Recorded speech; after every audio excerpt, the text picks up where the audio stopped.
being the 4th of July, the celebration of Independence Day, I thought it would be appropriate to begin with an amazing, against all odds story of sacrifice. The United States struggle for independence has many stories of sacrifice against all odds, but one of the most important of these stories saved Washington's army from annihilation almost immediately after the signing of the Declaration of Independence. It was August 27th, 1776. During the Battle of Long Island, that Washington's army was being surrounded by a far numerically superior British Army and Navy. They faced an almost certain defeat. This would have caused the newly declared nation to be defeated without gaining its actual independence. The 1st Maryland Regiment of 270 men, commanded by Mordecai Gist, was chosen to be the rear guard to hold off the British, so Washington and his armies could cross the East River into Manhattan. Now, most of you probably have heard this or remember this story, but it's important to note this today. Against all odds, this 270 men, these 270 men, accomplished this task of overwhelming nature, losing all but 12 of their men.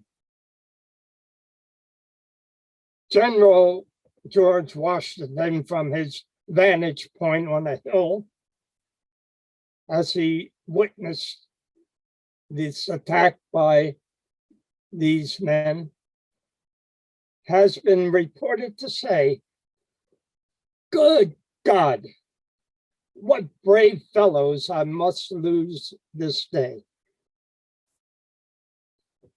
Washington's army survived, and the new nation was given a chance to live.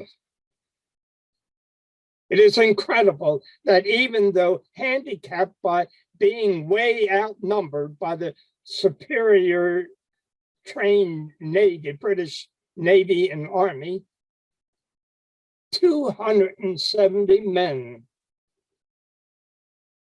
against over 2,000 of the British. 270 men with far less training and experience saved the newly proclaimed nation. A side note, the Maryland 1st Regiment originated out of the London Coffee House in Fells Point. Mordecai Gist wrote a letter asking to be that 1st Regiment to the assembly in Annapolis, out of the London Coffee House. Now, this story, although not given much attention, as say the story of the winter encampment at Valley Forge, this story, which helped change the course of history, is so important. It is so often that important events throughout history have been determined by the most unlikely person or people with the handicap of overwhelming odds against them. In sports, Jackie Robinson's odds to become an all-time star in baseball's highly segregated major league was slim to none, but he managed to change not only professional baseball, but to a large extent, all major sports. Politics aside, it was a man handicapped from polio and mainly bound to a wheelchair who led this nation out of the Great Depression, the Dust Bowl, and through World War II. And of course, that was Franklin D. Roosevelt. Many of the most successful people who positively contributed to life had to first overcome the odds of being handicapped in one way or another. One could say the odds were always against them. The story of Christianity is not exempt from this reality. Our epistle lesson gives a great example of this as Paul recounts his life. At first, Paul's life was filled with revenge to the point of him being a leading persecutor of those whom he believed to be heretics, the followers of Jesus or Christians. Paul, or then Saul, had become an obstruction to God's revelation through Jesus. God then took this obstruction, this adversity to his message, and used it to his great advantage. Through the conversion experience of Saul on the road to Damascus, he turned this adversity into one of his strongest advocates of the gospel of Christ. What would have been the odds for this to happen? It was this conversion experience which Paul relates as being caught up into the third heaven and being given a glimpse into paradise. For he came into the very presence of God. Paul recognized this extraordinary gift that was given to him, which not everyone would experience. It was a personal revelation which was not to be denied. It was a revelation which he had the joy of sharing. He had to be extremely careful that this sharing would not be seen as being boastful. For then the message, the revelation of God would have been compromised. Since this elation of having the conversion experience could get out of hand and easily become boastful, Paul had to be brought into the realm of reality and not to think of himself more highly than he should. The reality check came in the form of a human frailty, a thorn of the flesh, a handicap, which would torment him off and on through the rest of his life. This thorn, this handicap, evidently was one of the extreme physical pain and would at times render him just useless.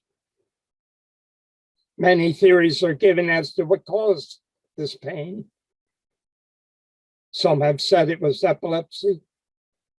Some have said it was migraines. Some have said it was being the brunt of persecutions. Others have said eye problems, suffered from the blinding light of his conversion. But most likely is that it was a malarial fever found in the eastern Mediterranean coastal areas. The headaches caused by this fever were said to be like a red-hot rod being thrust into the forehead.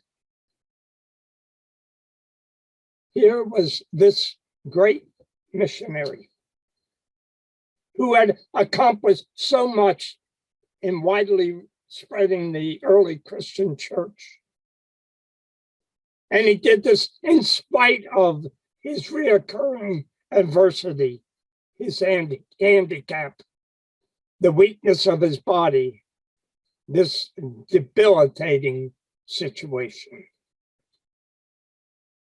To the contrary, the thorn in his flesh helped to drive him to his successful life mission. He could then point to the fact that with such an adversity, it had to be God's grace which gave him the power to overcome it. Paul even appealed to God to be healed of this dreaded condition. But God's response was, "My grace is sufficient for you, for power is made perfect in weakness." The ability to overcome the adversities in life is what gives life its meaning and the strength, not only to endure, but to overcome. God's grace is always there to help, and that becomes the strength in weakness. This allowed Paul to conclude, "Therefore, I am content. I am content with weakness, insults, hardships, persecutions, and calamities for the sake of Christ. For where I am weak, then I am strong." His strength is found in God's grace. Now, this is a great lesson for all of us, young and old alike.